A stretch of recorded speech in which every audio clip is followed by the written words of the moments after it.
Só quando nós aceitamos realmente a Jesus como nosso irmão, Salvador, aí sim fazemos parte dessa família. Aí assinamos lá o papel, o certificado, a dizer que somos realmente irmãos de Jesus, filhos do nosso Pai.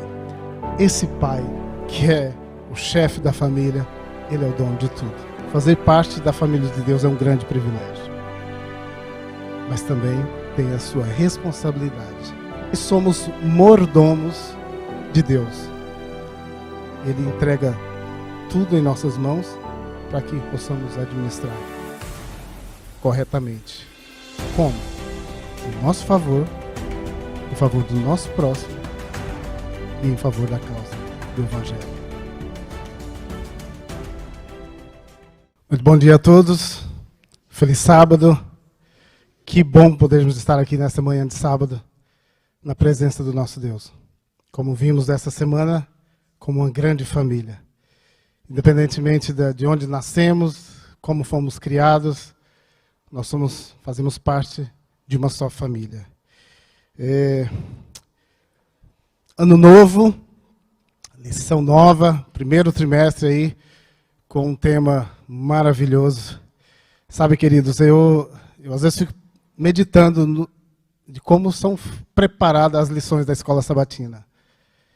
E eu imagino que em nenhum dos assuntos os homens, como se diz, têm força para transcrever ou para editar. Todas as mensagens que nós precisamos, Deus é que nos dá. Lembra da lição passada? Uma lição extremamente importante. Um assunto que aí fora é muito debatido. E nós somos, assim, um dos poucos que falamos contrário e precisamos falar. E agora Deus vem com essa lição maravilhosa, mostrando que, apesar das coisas que acontecem ao nosso lado, nós somos filhos de Deus. E a lição, o tema central da lição é, quem tem a lição já vê aí, gerir em favor do mestre, até quando?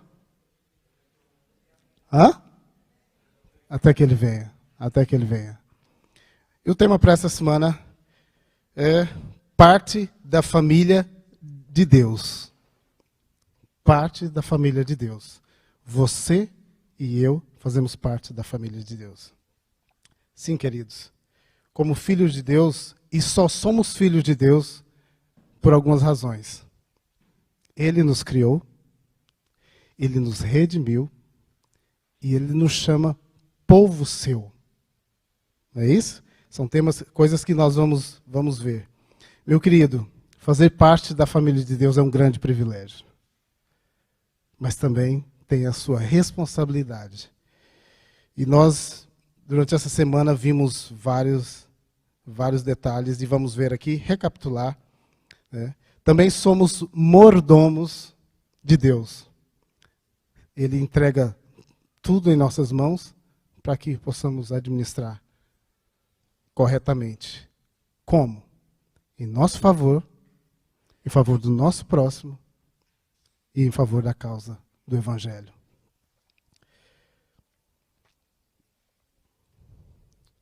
Muito bem. Surgiu algumas perguntas na lição dessa semana. O que significa fazer parte da família de Deus? Nós conhecemos muito bem como é que funciona, né, as famílias. Um jovem se juntam, namoram, casam-se e preparam um lugarzinho para eles. Depois vêm os filhos e eles começam a educar os filhos para que façam o quê? O mesmo. David. É assim. Nós educamos e depois, olha, tem que ser. Tem que vir um jovem e levá-las a fazer o mesmo que nós fizemos. E a família de Deus é assim. Tem todo um conjunto de coisas. Né? E nós vimos aqui em Efésios, eu gostaria que quem tem essa passagem pudesse ler para nós, Efésios 3, no verso 14 e no 15.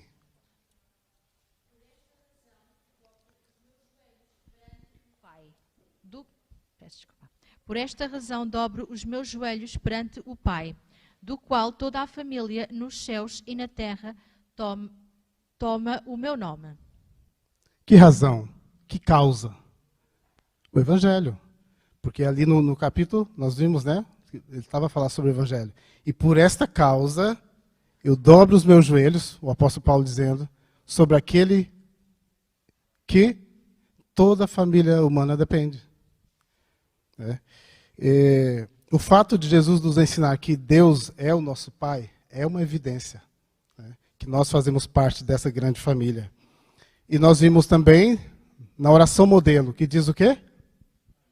Pai nosso que estás nos céus. Queridos, que maravilha. Se Deus é nosso Pai e Pai de Jesus, nós somos o que de Jesus? De Jesus, nós somos irmãos. Então somos uma grande família. Irmão Carlos, por favor. Aqui.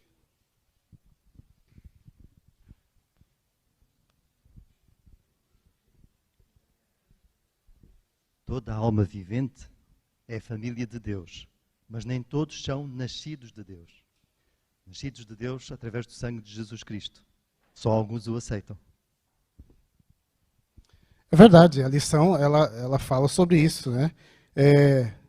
E nós vimos aí na página 672 de Desejar Todas as Nações, que Jesus, deixa eu ver o texto aqui, eu não vou ler, mas ela fala que Jesus, ao tornar-se homem, né, ao encarnar-se, ele faz essa ligação, ele nos leva até o Pai. Ele, com o corpo humano, né, ele pega a nossa mão e com o divino ele pega as mãos do Pai. E tornamos então assim uma grande família. E é interessante que Sim, Davi. Deixa-me só também partilhar contigo, que acho que acima de tudo todos nós nascemos num mundo pecaminoso. Ou seja, a nossa natureza é pecaminosa. Mas é o plano da salvação, como se fosse uma adoção que Deus nos faz. Ou seja, é a oportunidade que Deus nos concede de sermos realmente, entrarmos nesta família. Isso está aberto a todos. Todos têm a oportunidade de pertencer a essa família. Agora, cabe a cada um de nós poder aceitar esse plano, essa salvação que Deus nos oferece a cada dia, a cada momento na nossa vida. Obrigado, Davi. Ela também, noutra parte, a serva do Senhor diz que, pela encarnação, Jesus uniu-se a nós por laços que jamais se rompem. Então, aqui nós vimos que Jesus, depois de encarnado, ele ficará para sempre com a nossa aparência, com o nosso corpo. Isso só pode ser por amor. Só por amor. Coisas que talvez membros de famílias terrenas não fazem uns pelos outros. Nós vimos aí o modelo ideal de família. Deus Pai, o seu Filho e todos os seres celestiais preocupados conosco. É muito interessante isso e nós precisamos meditar nessas coisas. O céu está todo a trabalho da nossa salvação. Irmão Luiz? Só pegando nessa passagem de Efésios 14, é claro que tudo está centrado no Evangelho, né? Mas quando ele coloca por causa disto aqui, isso até é uma informação um pouco mais profunda, né? Porque, na verdade, aqui Paulo está a se dirigir para os gentios convertidos. Ele está a falar para aqueles que não eram hebreus e que, em tese, não faziam parte da família de Deus. E aí ele faz toda uma digressão no texto anterior, no capítulo 2, e diz, agora que vocês se entregaram a Cristo, então fazem parte dessa família. Por causa disso, e aí vem todo o desenvolvimento do capítulo 3, e depois também, por causa disso, o desenvolvimento do capítulo 4. Ou seja, Hoje é fácil falar sobre a família estendida, sobre a salvação universal e tudo mais. Mas se a gente parar para pensar, o momento em que Paulo vai falar isso, que é no momento, logo após a crucificação de Jesus, essa dimensão de família talvez ainda não fosse muito bem entendida por quem estava começando o processo de conversão. E ele chama toda a igreja de Efésios para mostrar a Efésios que, daquele momento em diante, todos fazem parte de uma grande família. E é curioso que houve um debate na escola sabatina da semana passada, na igreja em que eu estive, e houve uma discordância entre dois irmãos, porque um dizia assim, não, eu vou para o céu e vou estar com a minha esposa e com o meu filho. E aí o outro irmão disse, não, jamais, não há esposa no céu, não há filhos no céu.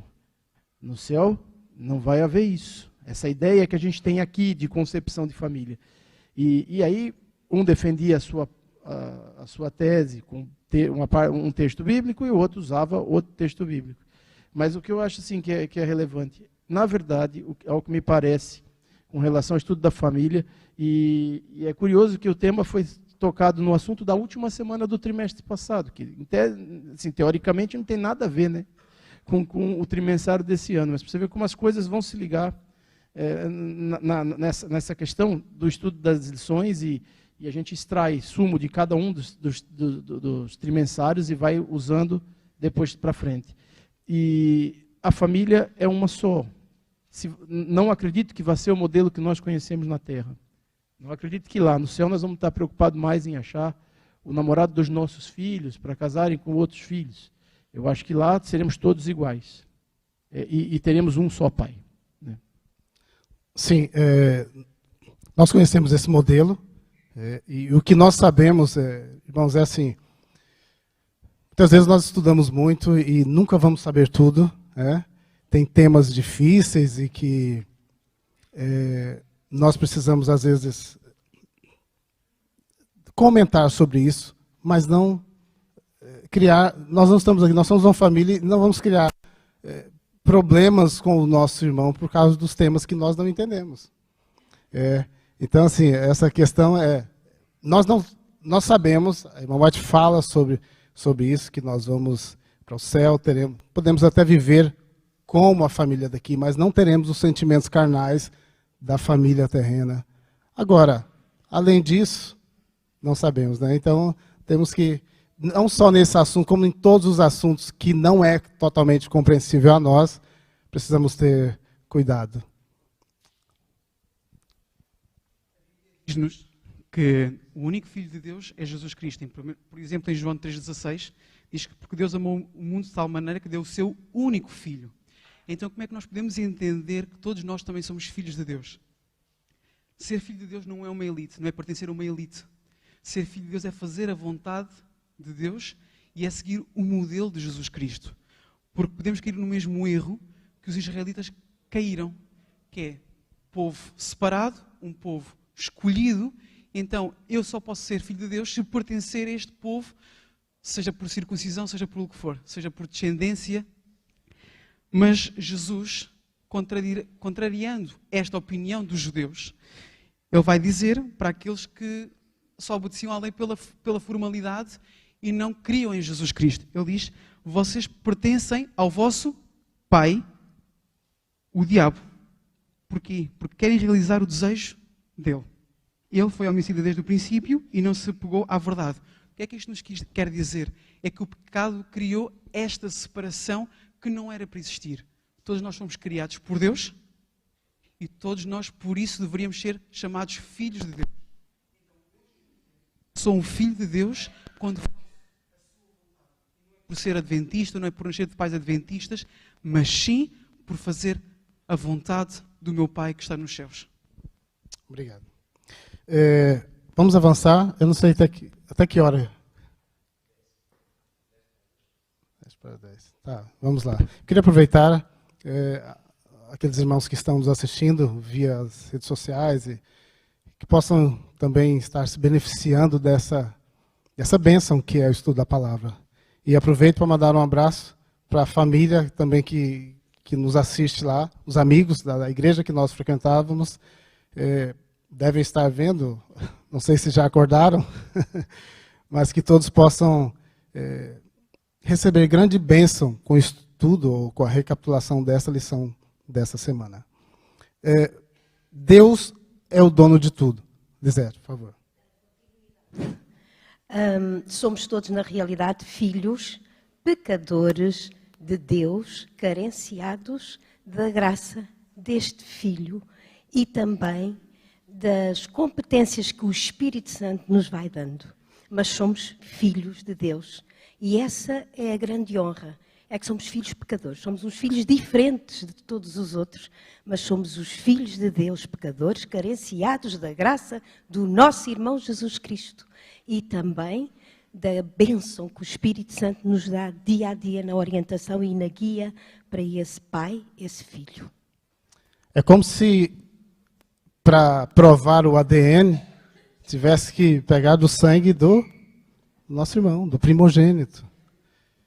E aí sim, ó, realmente, se você aceitou, e é aquilo que vocês diziam aí, só quando nós aceitamos realmente a Jesus como nosso irmão, Salvador, aí sim fazemos parte dessa família. Aí assinamos lá o papel, o certificado, a dizer que somos realmente irmãos de Jesus, filhos do nosso Pai. Esse Pai, que é o chefe da família, ele é o dono de tudo. A lição vem nos trazendo isso. E fazer parte dessa família, reconhecendo que Deus é o dono de tudo, nós precisamos ter noção dessas coisas. Porque muitas vezes nós queremos fazer aquilo que nós recebemos, os bens que recebemos, queremos fazer o que bem entender. E não é assim. Nós vimos a lição. Tudo que nós recebemos de Deus, nós já falamos aqui, é para o nosso bem, para o bem do próximo e para a causa de Deus. Salmos 24, eu apontei aqui. Tem alguém com Salmos? Não, esse verso, veja lá, por favor, minha irmã. Do Senhor é a terra e a sua plenitude, o mundo e aqueles que nele habitam. O Senhor é a terra e tudo, não é só uma parte, tudo. Foi Ele quem criou. Eu não debato, mas converso durante toda a semana com um colega de trabalho que fez algumas comunhões católicas, mas ficou decepcionado com algumas coisas, e às vezes ele começa a questionar. E aí tem hora que temos que tirar um tempinho para conversar ali. Eu falo para você, ó, essa é a minha crença, eu respeito aquilo que você acredita, né? Tem lá umas coisas que eu não acredito, porque não está revelado, não está escrito. E uma das coisas, ontem, por acaso, o patrão ia dar-nos algum dinheiro e já passava do pôr do sol. E ele, como já sabia, nós trabalhamos juntos assim, desde a outra vez que eu estive cá, ele já sabia e falou, olha, queres que eu te ligue amanhã à noite ou queres receber o dinheiro segunda? Eu falei, de amanhã à noite para frente, qualquer hora é bem-vindo, né? E assim, esse moço perguntou, então, ontem à noite, recebeste ontem? Por acaso não, ficou para outro dia. Até porque eu não vou precisar desse dinheiro, porque eu não vou comprar, não vou fazer uso dele. Bom. Então, assim, tudo que nós podemos transmitir para as pessoas, nós temos que falar. Agora, nessa questão de Deus como dono de tudo, e assim, Davi reconheceu isso quando? Davi, ele estava no seu palácio e ele queria fazer um templo para o Senhor. E todo animado, foi a Natã. Natã, eu quero construir um templo. Deus ele merece, ele é digno de toda a honra, toda a glória, e precisa de um lugar digno. Por quê? Porque o templo que havia era o templo de tenda, que quando o povo de Israel chegou a Canaã, em Siló, eles fizeram ali uma tenda, e era o que havia na época. Então Davi, com toda a boa intenção, não, quero fazer e Deus merece. E aí, Natan disse que sim, então vá, avança. Só que Deus disse a Natan, olha, diz ao Davi que ele não vai fazer. Quem vai fazer é o filho dele. Davi ficou triste? Não. Ficou contente. Todos nós gostamos de ver os nossos filhos participando, ativos na causa de Deus. E aí, Davi, o que fez? Olha, tá bem, meu filho vai fazer, mas eu posso pelo menos reunir os materiais, fazer a planta, preparar tudo? Pode sim. Imagina a felicidade de Davi quando começou a separar o melhor ouro, prata, todos aquela matéria-prima, né, que precisaria para fazer o templo. E nós sabemos que o templo ficou maravilha.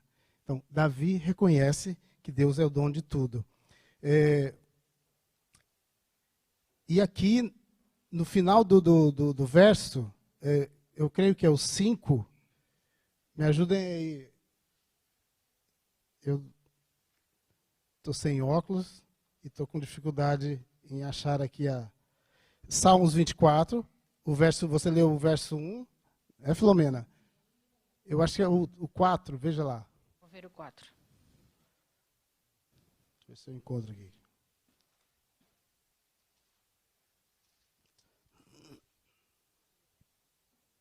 Não.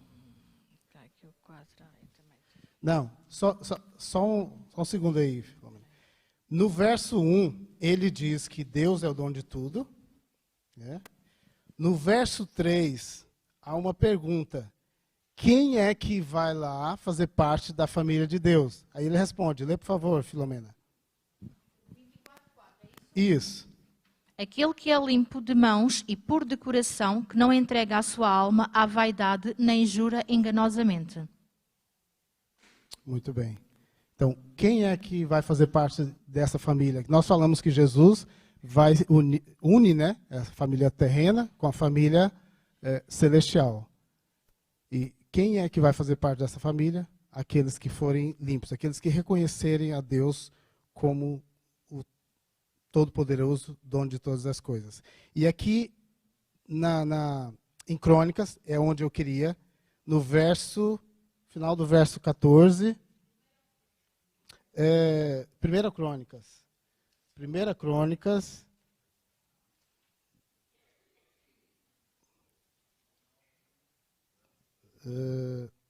13, 14. Isso, 29, 13, 14.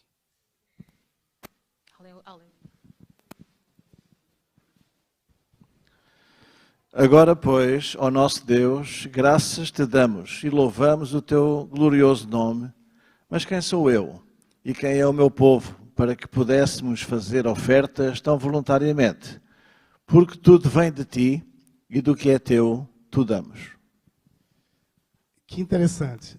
Davi reconhece que tudo vem de Deus e é por isso que essas coisas que nós estamos preparando para fazer o templo, nós também estamos devolvendo ao Senhor, porque Ele é que deu. Deus dá para que nós administremos. Esse é o tema da lição geral desse trimestre.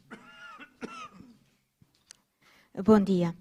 Ainda em relação a estes versos, mas sobretudo este último de Crônicas, creio que todos eles vêm confluir no mesmo propósito.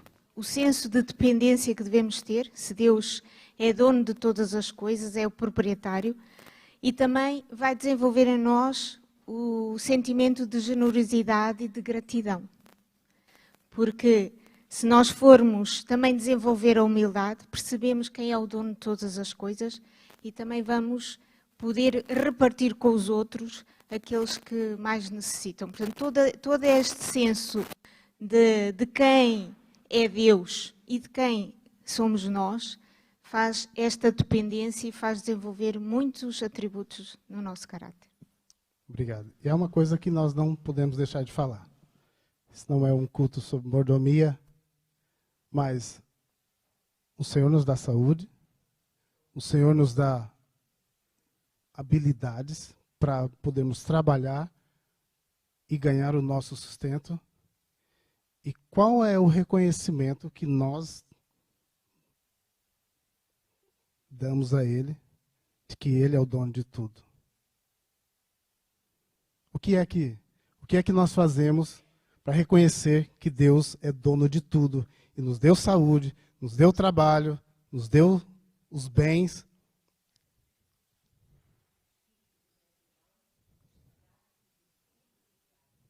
Mas tem um ato que nós fazemos todos os sábados, nós fazemos aqui na liturgia da igreja. Hã?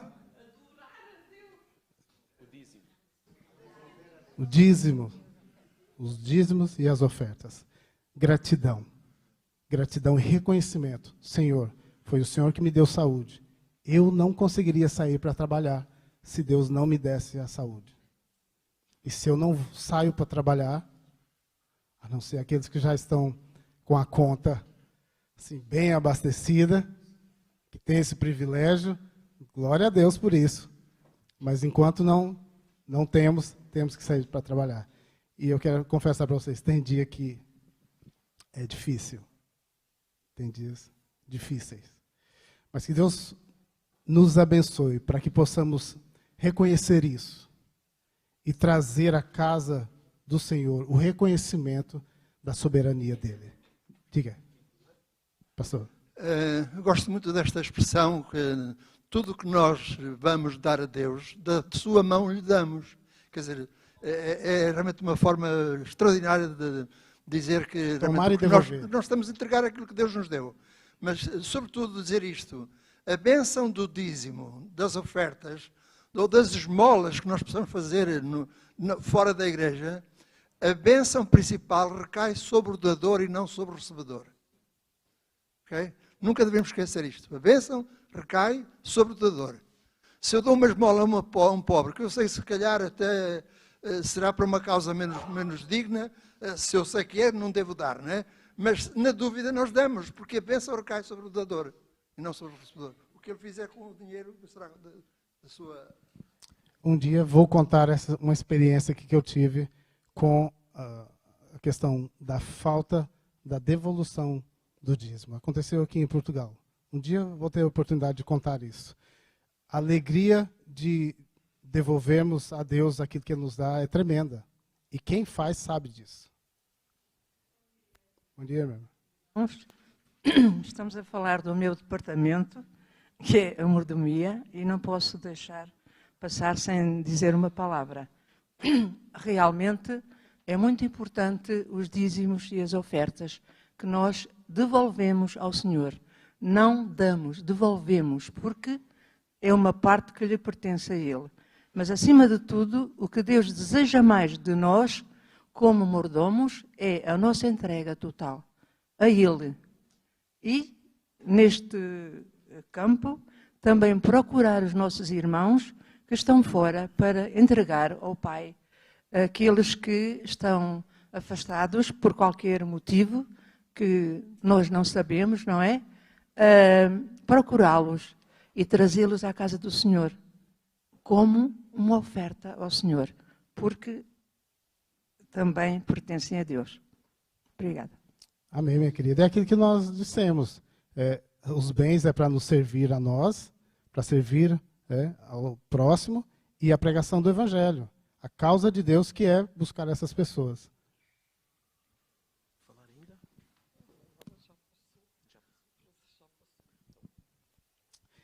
Vamos lá, vamos avançar porque o tempo corre. Muito bem, Deus é o dono de tudo. Quais os privilégios que nós temos em fazer parte da família de Deus? Voltando aqui a Davi, só um bocadinho, nós temos aqui em 1 Crônicas, capítulo 22, no verso 5, Davi aqui dá 3 razões para ele fazer os preparativos para os templos. Para o templo. Vou ler o texto. Pois dizia Davi: Salomão, meu filho, ainda é moço e tenro. E a casa que se há de edificar para o Senhor deve ser sobremodo magnificante, para o nome e glória em todas as terras. Providenciarei, pois, para ela o necessário. Assim preparou Davi em abundância antes da sua morte. Então, olha aqui o cuidado de Davi. Ele diz que o seu filho ainda é muito moço para fazer todos os preparativos. Então, por isso ele toma essa iniciativa. Segundo lugar, o templo deveria ser de modo magnificante. E terceiro lugar, deveria ser para a glória de Deus em todas as terras, em todas as nações. Então, por isso, Davi toma essa iniciativa de deixar tudo pronto, para que tudo fosse feito para a honra e glória de Deus. E ainda aquele verso que já foi dito agora há pouco, reconhecendo que tudo o que ele estava a fazer era apenas devolvendo a Deus o que Deus lhe havia concedido. E isso é mesmo assim extraordinário, esse cuidado, né, de Davi para com aquilo que ele queria fazer para a honra e glória de Deus. E esse texto mostra que o mérito não foi todo de Salomão, né? Nós vimos aí que o pai preparou tudo. Então vamos lá, os privilégios. Qual o maior privilégio de fazer parte da família de Deus? Nome: Jesus. Através de Jesus, nós recebemos a salvação pelo perdão dos nossos pecados. Nós ganhamos aí esperança de eternidade. Jesus nos traz isso, né? A esperança da eternidade. E ele faz aquilo que nós já falamos. Une-nos à família celeste. E um texto que já foi falado, João 3,16, que é muito conhecido, porque Deus amou o mundo de tal maneira que deu seu Filho único, para que todo aquele que nele crê não pereça, mas viva eternamente. Diga, meu irmão. Ok. Nesta lição de terça-feira, recursos disponíveis para a família de Deus, conforme o irmão Ivamar já fez menção de que a primeira coisa que Deus quer fazer no ser humano é salvá-lo. E o irmão fez menção do texto de João, capítulo 3, verso 16. Há muitos textos na Bíblia que nos dão esta evidência. Gostaria de ler também o 2 de Pedro, capítulo 3, verso 9, que diz: O Senhor não retarda a sua promessa, ainda que alguns a tenham por tardia. Mas é longânimo para convosco, não querendo que alguns se percam, senão que todos venham a arrepender-se. A primeira coisa que Deus quer fazer com o ser humano é salvá-lo. E nós vimos que pessoas há, por exemplo, que estão enfermas, à beira da morte, e nós muitas vezes na oração pedimos a cura, e não primeiramente a salvação. Nós sabemos que a salvação pode vir acompanhado da morte. Mas o que Deus quer fazer primeiro é salvar o ser humano. Obrigado. Obrigado, irmão. E Jesus é o meio pelo qual podemos ser salvos. Avançando, podemos aí passar mais detalhes dessa semana. Vamos falar agora. É isso aí. Quando os discípulos perguntaram para Jesus, Jesus ia para o céu, e os discípulos queriam saber, e agora? O que vamos fazer, né? E aí Jesus fez o quê? Promete o Consolador. Não sei se tem alguém com o texto aí de João 14, 16 e 17. Por favor. Eu posso ler o versículo 15, que vai contextualizar aquilo que vai dizer a seguir. Pode ser? Sim, sim. Ok. Se me amarem, hão de cumprir os meus mandamentos. E eu pedirei ao Pai para vos enviar um outro defensor, um outro consolador, que está sempre convosco, o Espírito de verdade, que o mundo não pode receber, porque não o vê nem o conhece. Ele está convosco e habitará em vós, por isso o conhecem. Mais um membro da família. Sim, é o 17? É isso, está tudo. Sim, mais um membro da família. Como Deus é perfeito, como a família de Deus é completa, né? E aqui nós vimos que o Espírito Santo é chave, nesse momento que nós vivemos, é a chave para tudo que nós precisamos fazer. Porque ele representa quem? Quem enviou, Jesus Cristo, e o Pai também. Por quê? Antes de Jesus aparecer na terra, onde é que Deus habitava? Antes de Jesus aparecer na terra, onde Deus habitava? No santuário. Manifestava-se no santuário, mas era habitação. Ele pediu para Moisés fizesse para eu habitar entre vocês, né? Então, Deus habitava ali no santuário. Depois que Jesus apareceu, quem é que se revelava ao Pai? Deus habitava onde? No Filho, Jesus. O que ele diz? Eu e o Pai somos um.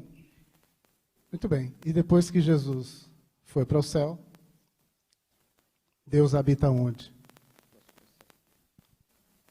No santuário, em nós, através do Espírito Santo. Que maravilha, né? Essa lição é tremenda. É que é em toda mesmo, meu irmão. Em todos os momentos, na tristeza, tudo que nós passamos, Ele está aqui para nos ajudar. Por favor. Quando lemos recursos disponíveis para a família de Deus, podemos ter a tendência de cair no erro, como alguns cristãos, de acharmos que estes recursos são em relação monetária. Pode ser sim ou não.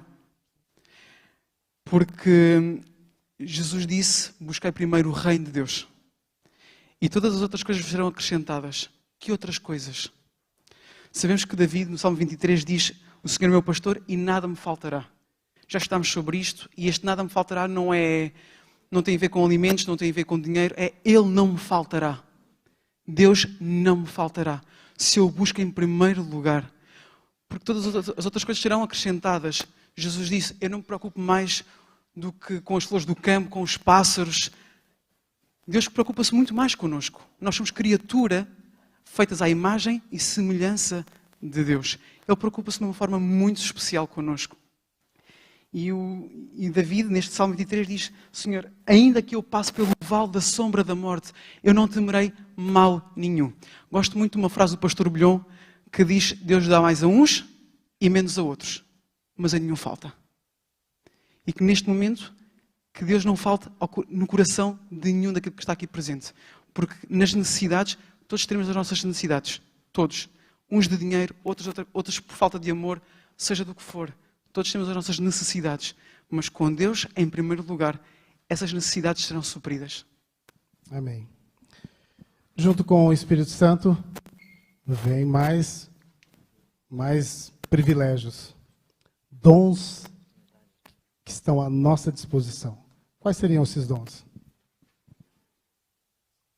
Quais são os dons do Espírito? Não os frutos. Os frutos também temos que buscá-los a cada dia. Mas quais são os dons?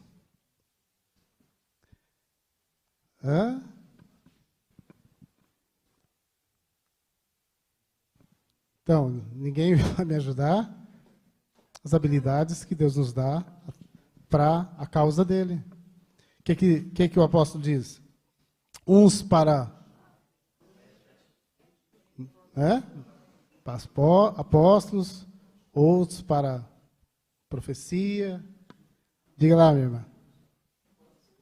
Por favor, ali.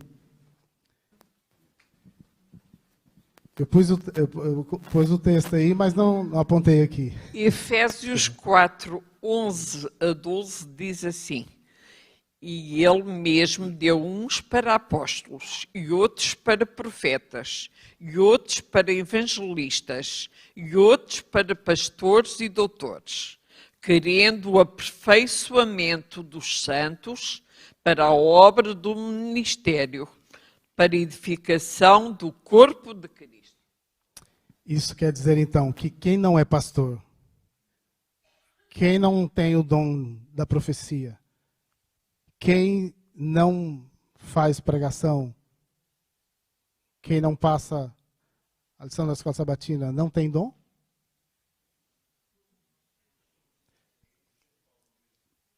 Para mim, aqui é o ponto, assim, para nós hoje, como cristãos adventistas do sétimo dia. Nós estamos aqui um corpo de Cristo, a igreja de Deus.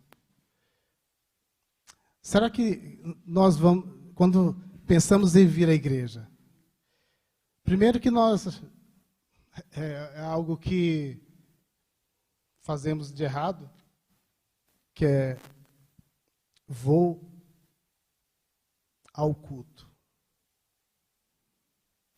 Eu vou ao culto. Vou ver o culto. Não é assim. E outra coisa, todos, mas é sem exceção, todos nós que aqui estamos sentados, temos algo a oferecer a Jesus, a essa família.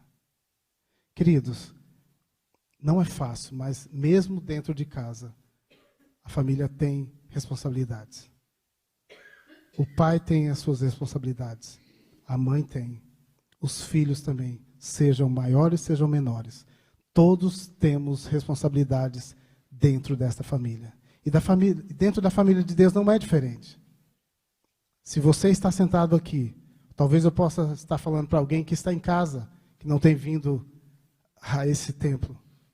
Aqui estão os seus irmãos. Faça uma forcinha. Venha, sente-se aqui ao nosso lado. Sinta o nosso calor, o nosso abraço. E queridos, e nós que estamos aqui dentro, precisamos olhar mais ao lado. São responsabilidades que nós temos com os membros da família. E eu agradeço porque muitos têm feito esse trabalho e o Senhor tem nos abençoado como igreja. Essa igreja é uma igreja abençoada.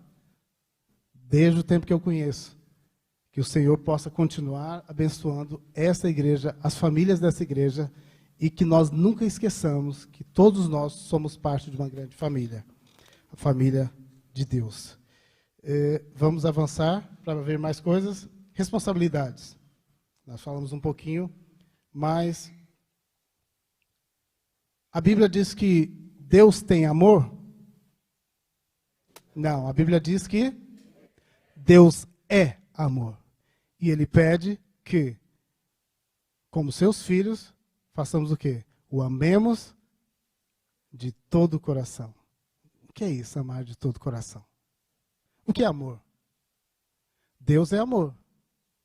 E aí, algumas pessoas aí fora questionam. O Velho Testamento, Deus mandava matar, uma matança só. Esse é o Deus de amor? Queridos, amor, hoje, quando se fala em amor, se fala em sentimento. Amor não é sentimento. A palavra amor é verbo, é ação, é fazer. E está aqui, casados, sabem muito bem disso, né? Se o marido não faz e diz que ama, o que a esposa diz a ele? Nem precisa dizer, né? Só no olhar. Se a esposa diz que ama e não faz, não se esforça, isso não é prova de amor. Então, amor é fazer. E aqui nós vimos Deus confirmando isso. A Arminda já leu, né? Aquela primeira parte, 14:15 de João, que é: se me amais, guardais os meus mandamentos, os meus estatutos, os meus juízos. A Bíblia toda, todos os ensinamentos que Deus nos dá, é para nós praticarmos e ajudar outras pessoas nessa prática. Diga, meu irmão. Ok. Reforçando essa ideia do amor, eu gostaria de partilhar também um texto aqui de Hebreus, que aparentemente não contextualiza essa questão do amor. Diz assim, Hebreus capítulo 12, verso 8. Diz, mas se estáis sem disciplina, da qual todos são feitos participantes, sois então bastardos e não filhos. A questão do amor, hoje, essa palavra foi distorcida, o verdadeiro significado. Porque se tivéssemos que perguntar para alguém definir o amor, poderíamos dizer que o amor é uma pessoa. Amor é Deus. E só pode amar quem conhece a Deus, conforme nos diz a palavra de Deus. Mas hoje em dia, se a gente perguntar para alguém que não conhece a Deus, vai dizer que eu amo a minha esposa. E há quem até diz que eu amo tanto essa pessoa que ela não pode ficar com uma outra pessoa. Quer dizer, o significado dessa palavra foi totalmente distorcido. E vimos que todos nós, todo ser humano, pela criação, são considerados como filhos de Deus. Mas muitos deixaram de ser filhos e passaram a ser bastardos, conforme nos diz esse texto de Hebreus capítulo 12, verso 8. E os que se mantêm como filhos de Deus são aqueles que obedecem mediante a orientação do Espírito Santo. Porque o contexto desse texto encontramos em Romanos 8, verso 14, que diz que todos aqueles que são guiados pelo Espírito Santo, esses são filhos de Deus. Pela criação, todo ser humano é filho de Deus. E se tivermos que perguntar, você acredita em Deus? Poderemos dizer, acredito sim. Mas que diferença? Qual a diferença entre crer e obedecer? Nós vimos que só ama quem conhece a Deus. E todo aquele que ama a Deus e ama o seu próximo, este sim, pode ser chamado como filho de Deus. Obrigado. Deuteronômio 10, 12 e 13. Quem tem esse texto, por favor?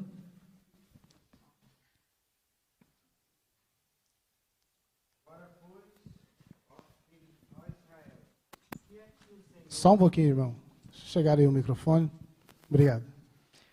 Agora, pois, ó Israel, que é que o Senhor requer de ti? Não é que temas o Senhor teu Deus e ande em todos os seus caminhos e o ames e o sirvas ao Senhor teu Deus de todo o teu coração e de toda a tua alma, para guardares os mandamentos do Senhor e os seus estatutos que hoje te ordeno para o teu bem? Então nós vimos aí que amar a Deus é servir, é obedecê-lo, é ter atenção aos mandamentos de Deus. E Jesus, dando mais importância ainda, fala sobre dois homens. Um que construiu a sua casa sobre a areia, veio os ventos fortes, as tempestades, levaram aquela casa. Desculpem. E aquele que construiu a casa sobre a rocha. Veio tempestades fortes e a casa permaneceu ali. E aí nós vimos que aquele que construiu sobre a areia são aqueles que ouvem a palavra e não praticam. E aqueles que constroem a casa sobre a rocha são aqueles que ouvem e praticam.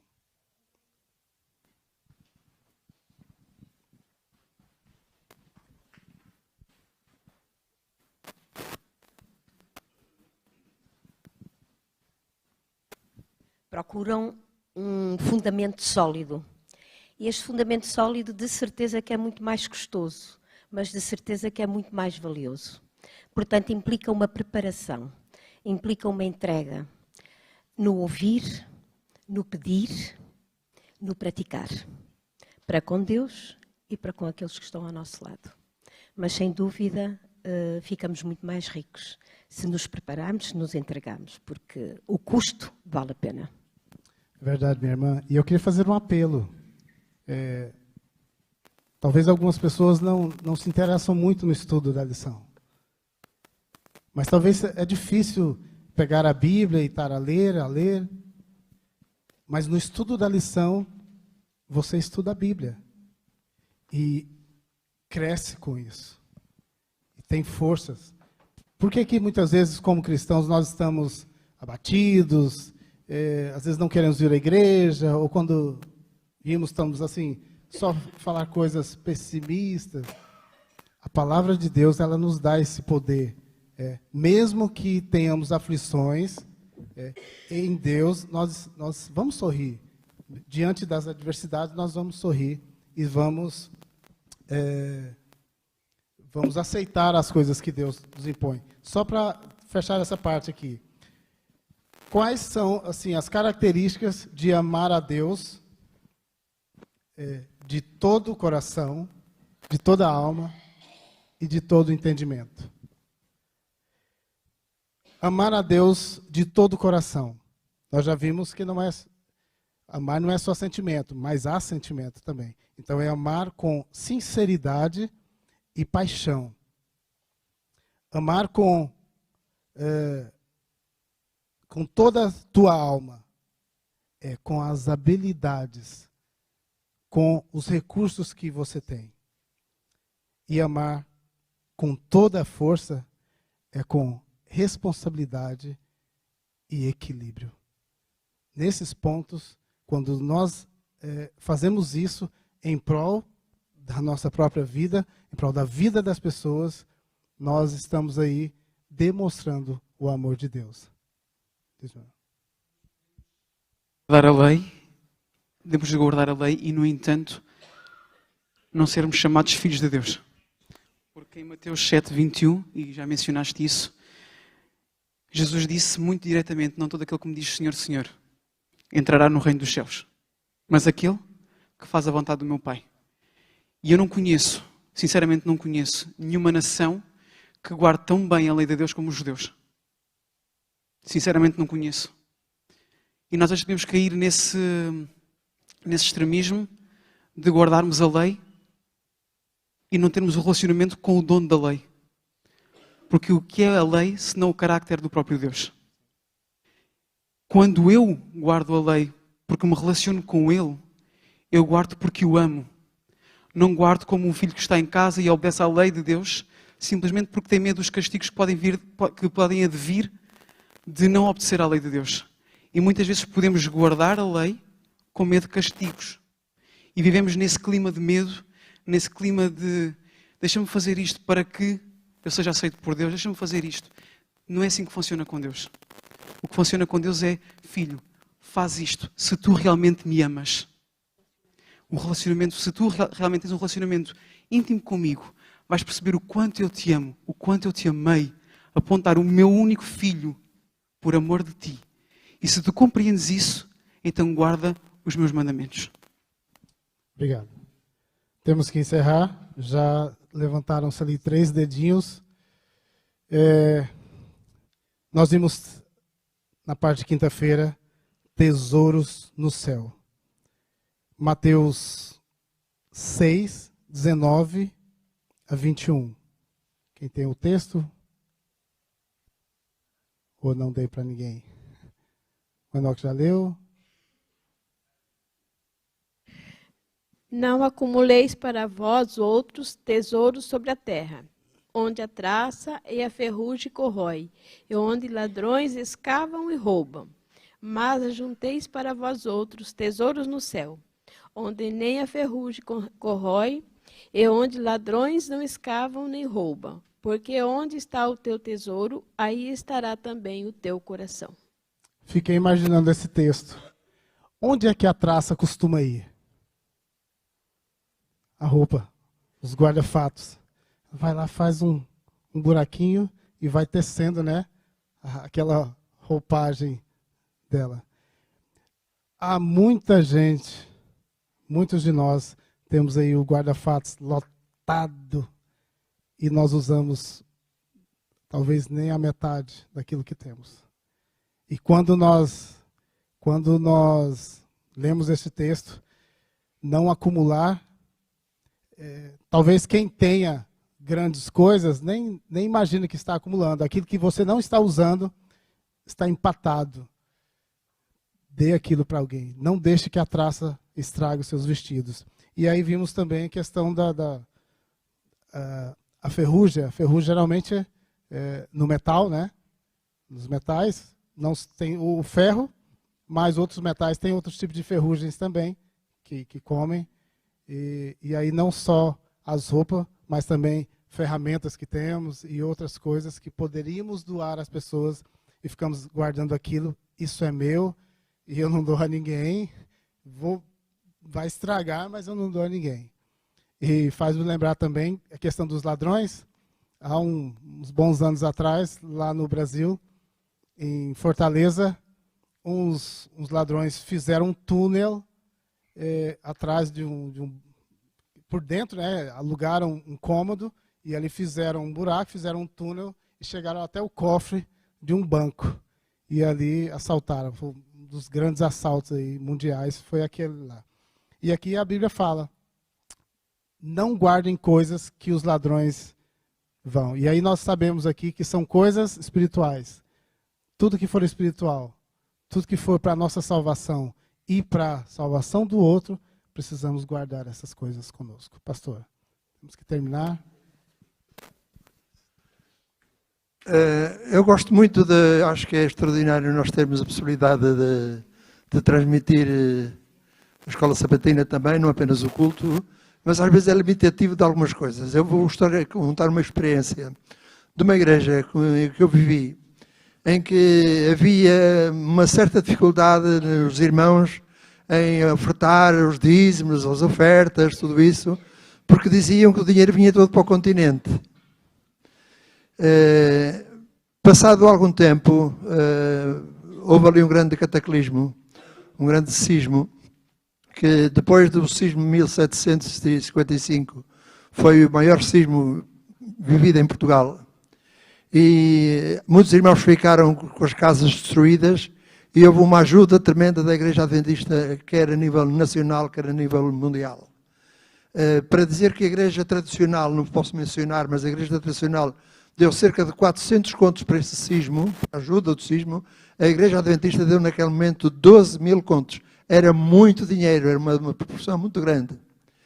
E aconteceu que, passado algum tempo, aqueles irmãos não se manifestavam grande coisa, mas pronto, as suas casas foram reconstruídas, foram irmãos daqui trabalhar graciosamente ali, com despesas de deslocação e tudo mais, e a igreja pagou tudo isso.